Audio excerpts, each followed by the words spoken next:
Hello everybody and welcome to Vicky Pattison, The Secret To. This week I am joined by none other than reality TV babe, Made in Chelsea legend and business owner. It's Emily Blackwell, everybody. Woo! Wait, are you meant to clap for yourself or not? Yeah, well, I don't have a studio audience, so if it was just me clapping, I'd look like a lunatic, so I appreciate you for jumping in. Oh, hello. This is honestly my second podcast I've ever done? Maybe my third. I'm pretty new to this whole thing.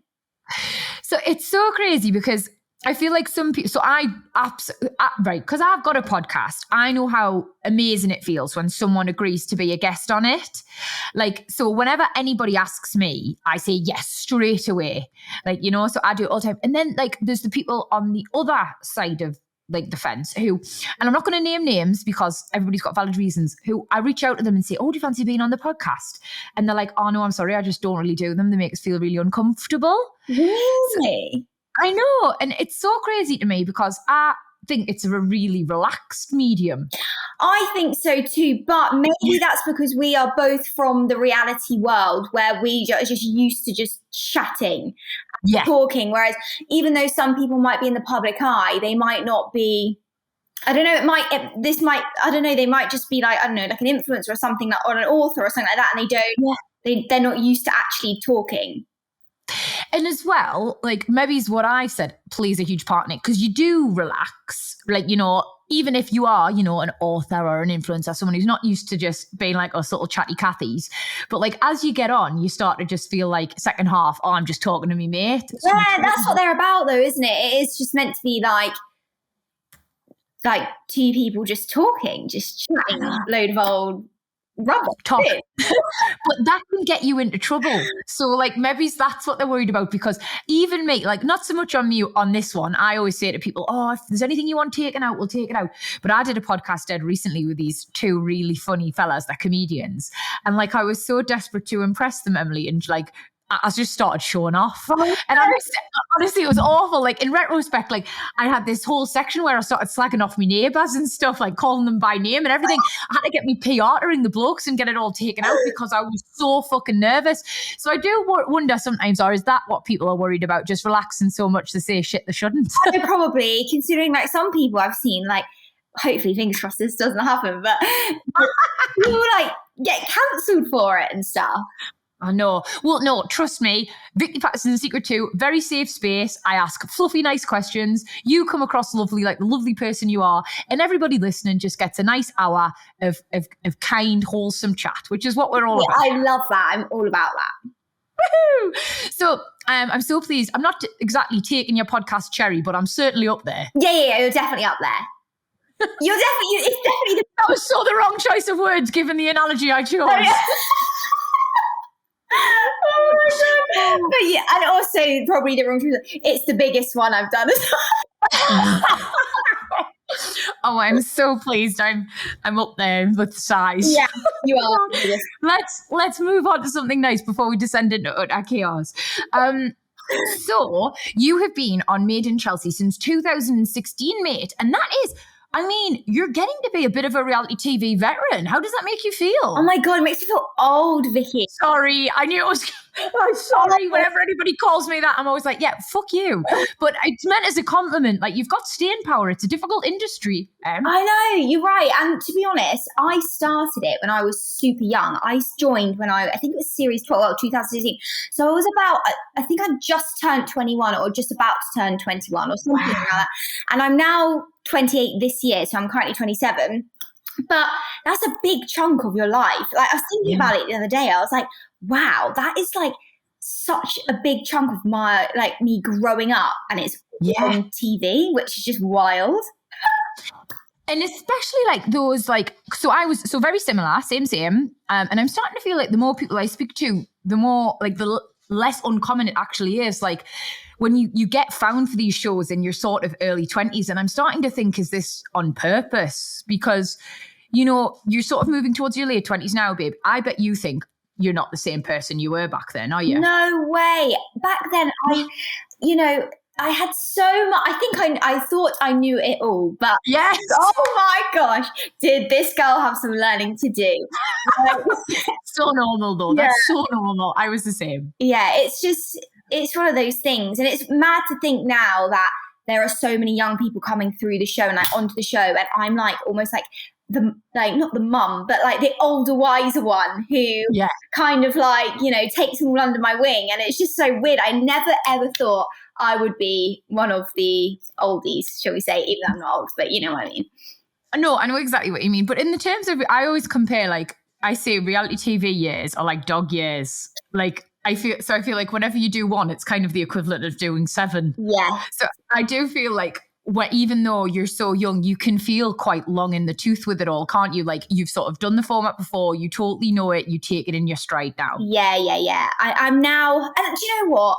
I've actually really enjoyed it. Like, I've been very fortunate to be able to do something like that.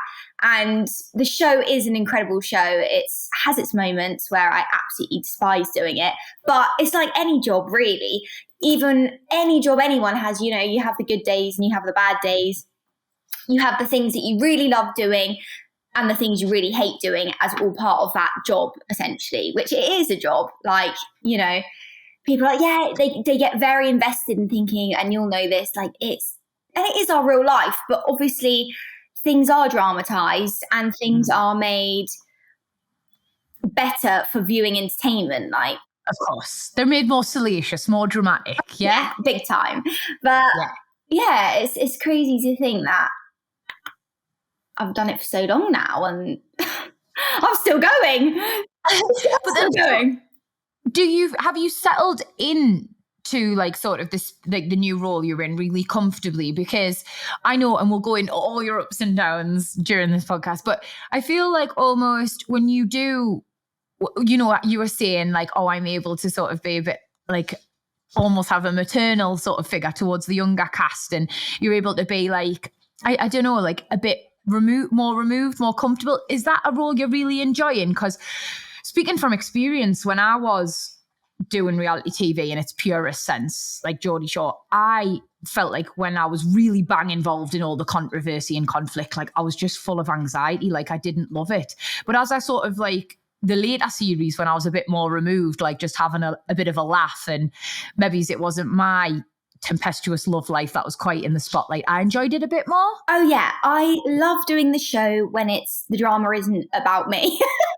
I absolutely, and that's me being totally brutally honest. Like, I thoroughly enjoy filming when the drama isn't about me and it's me getting involved or giving opinions about other people's situations. When it's my own, oh my gosh, it is horrendous. I'm quite, I'd say lucky. Yeah, I guess it is lucky in the sense that I'm very headstrong. Like, I'm very factual with situations. So like anything that has gone on in like my life on the show, and it is dramatic and it is stressful, I think I look at things in a very like factual way. So I'm like, in a situation, I'm like, okay, well, this is happening, so this is it. I'm quite good like that, I'd say. So let one run wild and like go crazy.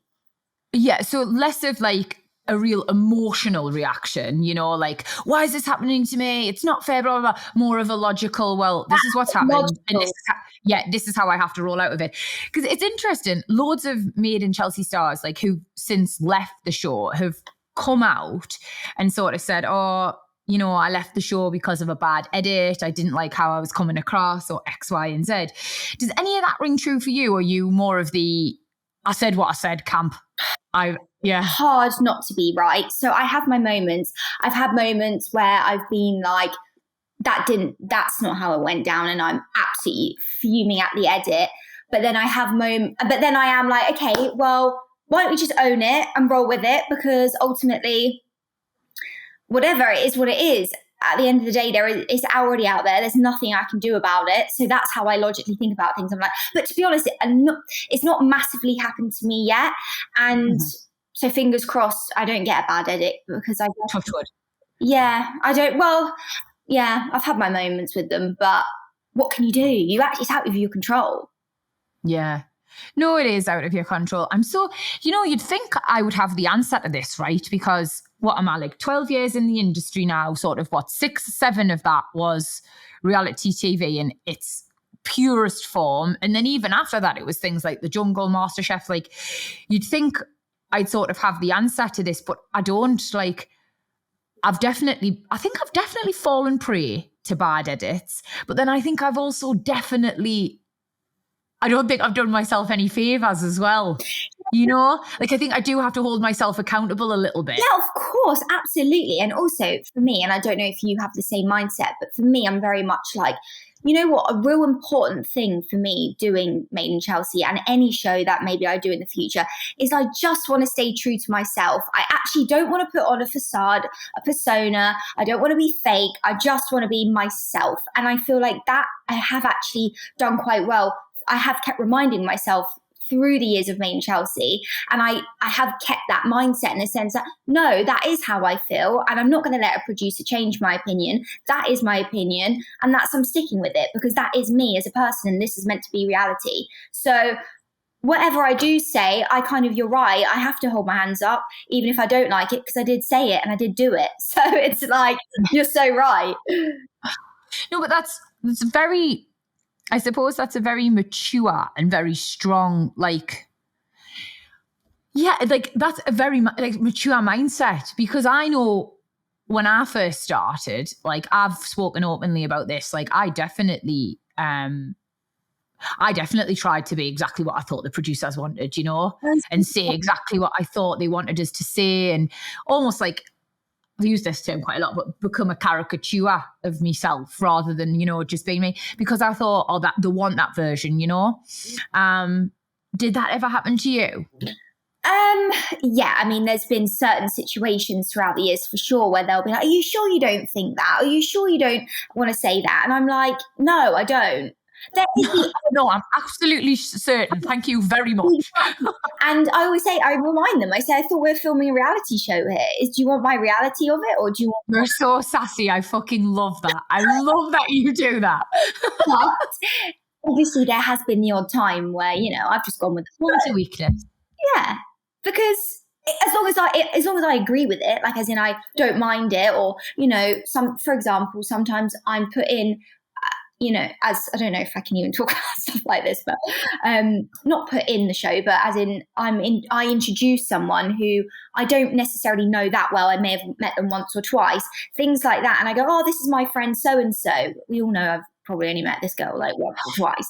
But things like that I go with because, it's not doing any harm, is it? Exactly, they're harmless. But the more...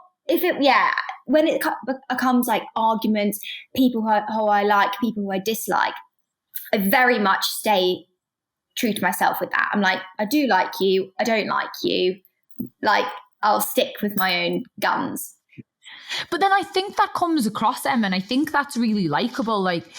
So you don't have, in real life, you don't like everybody. That's just how it is. And you can be the nicest person in the world and you are actually still just not going to be everybody's cup of tea. And similarly, everyone's not going to be your cup of tea, But that's what I think comes across really well about you in the show. You're just honest. So if you like somebody, it's great. You're going to be loyal. You're going to be brilliant. But if you don't, you guarantee you're just going to say it and that's going to be that. And it's not even if you don't like them, but if you've got a problem. And I think that's admirable, especially in today's society where we're all either people pleasing or deliberately trying to be controversial to make an impact. I think someone who's just marching to the beat of their own drum and saying their truth, I think that's powerful, actually, especially for a woman. Oh, good. Well, do you know what? I've been like that ever since I was literally born.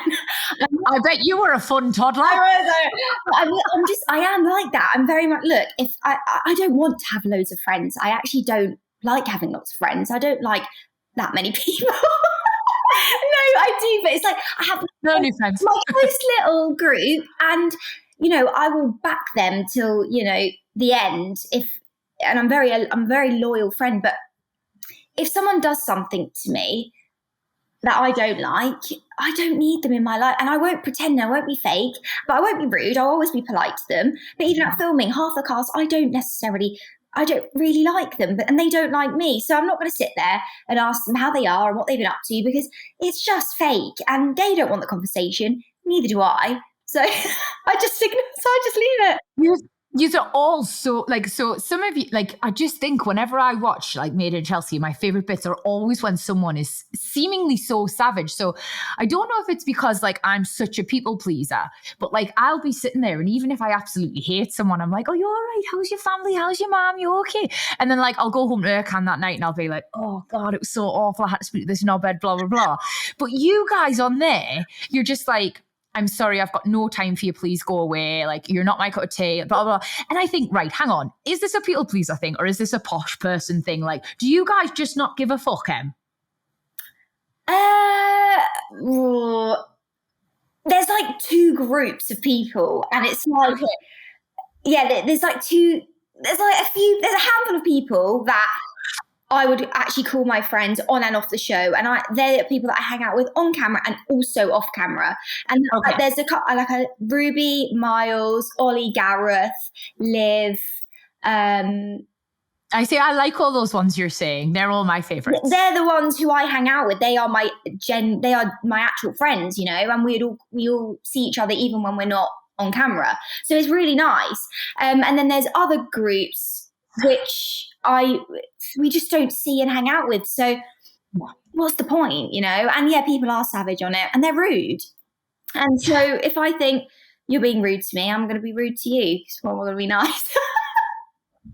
No, but honestly, it's like I said, it's strong. You're owning your opinion. It's powerful. Young lasses need to see that women can stand up for themselves. But also, as a side note to that, as a viewer, it's just completely like captivating entertainment. It's a brilliant show. I'm obsessed. Like it. I'm obsessed. So I've gone through sort of like the ups and downs of Made in Chelsea. Like, obviously when it first came out, you guys were our competition. Not that you really were. Like, we were so different, but we often got pitted against you in the press. Like, I'll always remember this photo shoot, and it was like, and it was me, Binky, and Jess Wright, and it was like the battle of the reality babes. Yeah. Oh my gosh. And they hadn't told any of us like what it was. We all just shot independently and like got there, and we're all done up. Like, they superimposed us all in boxing gloves and stuff. It was so sweet. My God, the things they do, isn't it? It's wild.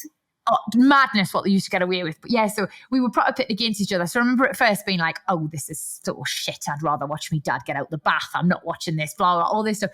But actually was super low-key a fan and couldn't help myself. Oh, that's hilarious. And then as, of course, I got older, I left my show. I also just grew up and stopped being such a jealous little weirdo. I realised how different it was and how incredible. And I think what what Made in Chelsea does is this like amazing like escapism.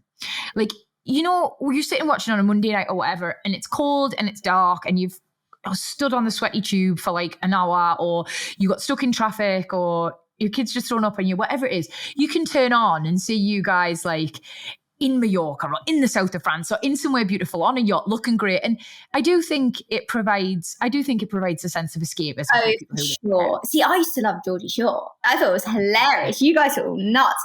Oh, it was hilarious. The things those nights out that you guys... I couldn't do them now, honestly. No. Me and Irk are on a staycation at the minute. I've got like a job next week that I start, and it's like 10 days straight filming. So I was like, let's go. That's cool. I know. So I just thought I wanted to be with the boys in Irkan for like 5 nights, just uninterrupted. So we've been cooking, having long walks, naps, cozy films, so wholesome. Last night I had 3 vodkas in the hot tub, and honestly, I was in bed by 10:30. I've got a fuzzy head today. Like, could you imagine us trying to keep up on the tiles now? I just couldn't do it. No, honestly, it's the same. It's even when I went to Bali, you know, you've got all the young ones coming through, wanting to go out all the time. I'm like some little grandma. I'm just like, can I go to bed now? I'm just boring one. I can't keep up. What is it like with the new ones coming through? Like, you've said, I sort of, you know, feel like a bit like I can relax and take and they're the drama. Oh yeah, brilliant. That's what I'm like. Go on. Do you love it? I'm like, spread your wings, honeys. Go for it. Enjoy yourself. I'm like, you're young. You know, it's him. Do this. Like, just no heat on me, thanks. Yeah, literally. And I'll be there. They come to me for advice. I give them I'm a wise old owl. I'll give them my little advice. that's it, really. You are far too gorgeous and glamorous to ever be called a wise old owl. I promise you that. Far too much. Maybe it's like a wise old owl in like a gorgeous Disney film or something. That would be the Is there ever, and I already know the answer to this, but I've got to ask, is there ever a hint of jealousy where you're sort of like, God, that was me 5 years ago. They're getting all the good airtime and I'm a bit jealous, a bit green-eyed monster, or is it totally just like, fuck me, I'm so glad that's not me? So at the moment, it's kind of only because even the last series we did, I was still very much heavily involved. So this is the first series, and I wasn't actually going to come back to me in Chelsea. I really wasn't. That was me done. And then I had a chat with them in a few meetings, and they basically convinced me. And I actually, do you know what? I put it on my Instagram. Someone asked me a question and I said, I'm not actually sure. They said, are you going to do the next series of Main Chelsea? I said, I'm not sure yet. And I had so many lovely messages being like, please don't leave. Like, please do it still. That I thought, I can't give up. They want me to stay. So because of that, I stayed. So this has been my first series. I'm still, involved, just not in my own drama, which is delightful. So where it's only been one series, I'm no green-eyed monster at the moment. I'm very much like cheerleader for it, like, woo, I'm not in the drama. But maybe like down the line, I'll be a bit like, maybe like a few series, I'm like, oh no, I need to get involved again. What can I do? Just chuck a drink or cheat on your fella, something like that. Textbook, you'll be back in the forefront before you know it. I'd never do that. Oh, God. No, I don't doubt it, mate. And honestly, like, speaking from experience, I feel like you're going to really enjoy this because it's part being involved, so still keeping your toe in, so to speak, but also like taking the pressure off yourself and like enjoying a different role, like almost being slightly like a bit like a viewer.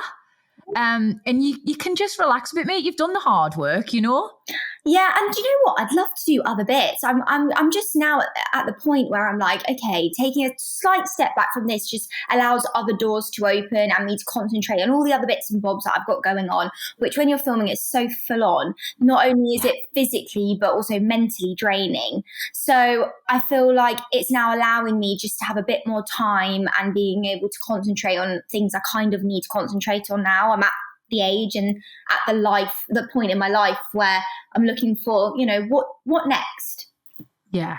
Well, I think like that happens to everybody, and I sort of remember, again, really different. Like I know with Made in Chelsea, you guys film and you have these specific slots, and whereas you do go away on trips and stuff, like I think what's important is that you go back to your own beds of a nighttime most of the time, whereas with Geordie, we used to get like completely removed from our friends, family, actual lives for like anywhere between 6 weeks and 3 months. And like, it's a long time. All had to cohabit and stuff. And I don't know, I was getting to be in my late 20s and I was like, I just want the things that every lass in their late 20s kind of wants, I want a nice boyfriend. I want to go to sleep in a nice bed. And that ended up being the catalyst for my decision to leave, One of them, there was a couple. So yeah, I think that's those feelings of like wanting something different and stuff, like they're perfectly natural and normal. And it sounds to me as though like you're doing exactly the right thing, mate. And I reckon loads of other exciting stuff will come, because you're fantastic at what you do. Oh, thank you. Yeah, fingers crossed. And it's the same for me. It's like, I'm now with someone who isn't. I know. I've heard. Congratulations. Oh, thank you. Yeah, and he doesn't do this show. Like he's not in that world. And to be honest with you, I've done the relationships on TV, and let's be honest, they don't work. Like you, oh no, mate, it's absolutely so toxic and it's so hard. They don't work. So it's like this is a relationship that I really value, and that is going super well. That I don't want anything to tarnish that, and I just think that's worth way more than dragging something out for a bit of airtime. You are growing up. I'm growing up. What the hell? I know. Oh my God. No, but it's true. Like, I think, yeah, you've clearly met someone really nice. And I think when you find that level of contentment, it's just not something you're willing to ruin. So yeah, good for you, mate. Right. If you could do absolutely anything post made in Chelsea, if you did that, what would be the thing you'd leave for? What, like anything, or like another TV show? But like anything, what, you know, it's like, oh, I really want to start a family, or oh, I really want to do this show, or oh, I really want to be this businesswoman. Like, what would be, and the sky's the limit, mate. What would be your dream one? Let's manifest it right now. You know what? I actually think I couldn't pick one. I'd have to have like a few. Oh, then you may as well have loads. Okay, so definitely it's starting a family at some point. That's massive for me. Business-wise, just continuing with what I've got going at the moment and actually putting a bit of like effort in.